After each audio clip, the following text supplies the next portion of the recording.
आज के इस एक्सप्लेनर में हम काउंटिंग फिगर्स यानी आकृतियों की गणना के पीछे के पूरे विज्ञान को डिकोड करने वाले हैं। ये एक ऐसा जादुई समाधान है जो उस भयानक डबल काउंटिंग वाले ट्रैप से हमेशा के लिए बचा लेगा। तो चलिए, बिना किसी देरी के इसमें गहराई से गोता लगाते हैं। तो सबसे पहले ये काउंटिंग फिगर्स असल में है क्या?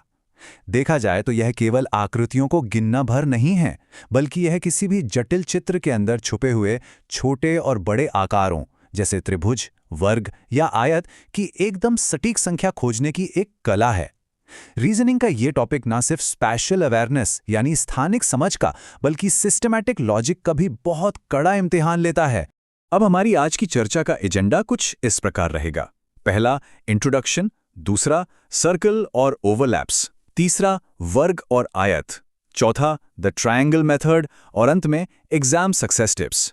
हम सबसे सरल आकार से शुरू करके सबसे जटिल तक व्यवस्थित रूप से जाएंगे, ताकि परीक्षा में स्पीड और एक्यूरेसी एकदम सटीक बनी रहे। Section 1, circle and overlaps, starting simple. आइए शुरुआत कुछ आसान चीजों से करते हैं ताकि एक अच्छी लय बन सके। सर्कल्स को गिनने की रणनीति बिल्कुल सीधी और स्पष्ट है। सबसे पहले हमेशा छोटे सर्कल्स को गिनना है, और दूसरी सबसे महत्वपूर्ण बात, जो ओवरलैपिंग वाले हिस्से हैं उन्हें पूरी तरह से अलग मानकर गिनना है। मतलब आकृतियों के आपस में मिलने से जो नए आकार बनते हैं ना, उन्हें सर्कल की गिनती में बिल्कुल शामिल नहीं करना है। आइए इसे एक सीधे सवाल से परखते हैं। मान लीजिए एक बड़े सर्कल के अंदर 2 ओवरलैपिंग सर्कल्स हैं, तो कुल कितने सर्कल्स होंगे? जरा दिमाग में इसका चित्र बनाइए और गणना कीजिए। और सही जवाब है 3। जी हाँ, 2 छोटे ओवरलैपिंग सर्कल और एक वो बड़ा सर्कल जिसके अंदर ये दोनों मौजूद हैं। ये तो एक बहुत ही क्विक और आसान जीत थी। चलिए अब आगे बढ़ते हैं और देखते हैं कि ग्रिड्स के मामले में ये खेल कैसे बदलता है। Section 2, squares and rectangles, the formulaic approach. अब हम अपनी गति को थोड़ा तेज करेंगे, क्योंकि जब ग्रिड्स की बात आती है तो एक एक डिब्बा गिनना कोई समझदारी नहीं है। यहाँ वर्ग और आयत के ग्रिड की तुलना की गई है। जरा इस पर ध्यान दीजिए।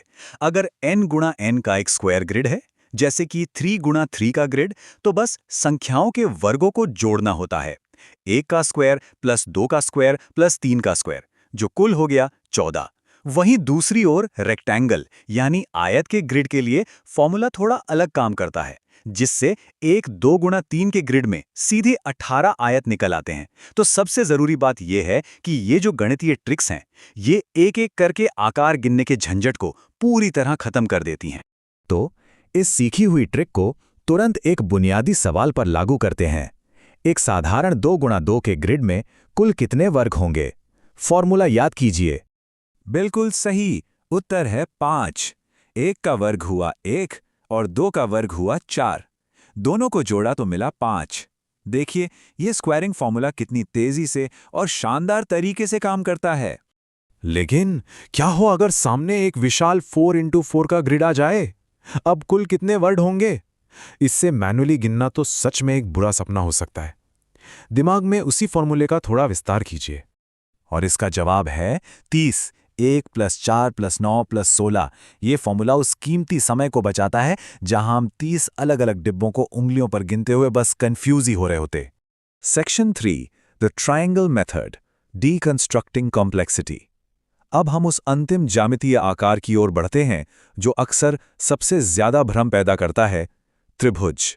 जब कई त्रिभुज आपस में मिलते हैं तो गलतियां होने की संभावना बहुत ज्यादा बढ़ जाती है। इसीलिए इस 4 चरणों वाली विधि को समझना बेहद जरूरी है। स्टेप 1, सबसे पहले छोटे त्रिभुजों को गिनें।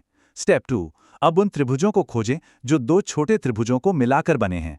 स्टेप 3, फिर उन्हें गिनें जो 3 या उससे अधिक त्रिभुजों को मिलाकर बने हैं। और स्टेप 4, अंत में इन सभी को एक साथ जोड़ दें। इस नियम का कड़ाई से पालन करना यह सुनिश्चित करेगा कि कोई भी मिश्रित आकार छूट ना जाए। यहाँ 2 अलग अलग परिदृश्य हैं।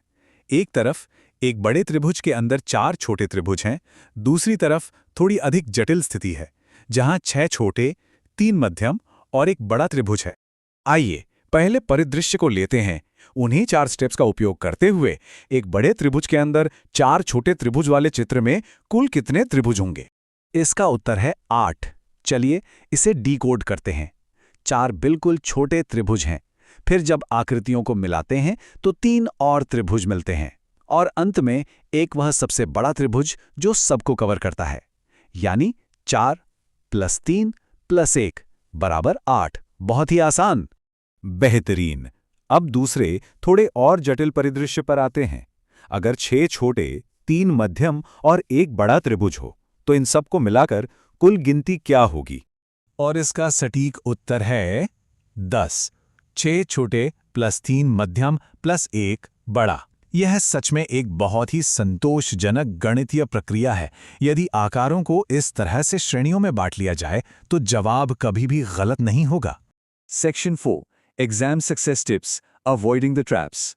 अब हम अपने इस एक्सप्लेनेयर के अंतिम पड़ाव पर हैं। यहां दी गई रणनीतियां किसी ढाल से कम नहीं हैं। पहली टिप, हमेशा एक सिस्टमैटिक काउंटिंग का पालन करना चाहिए।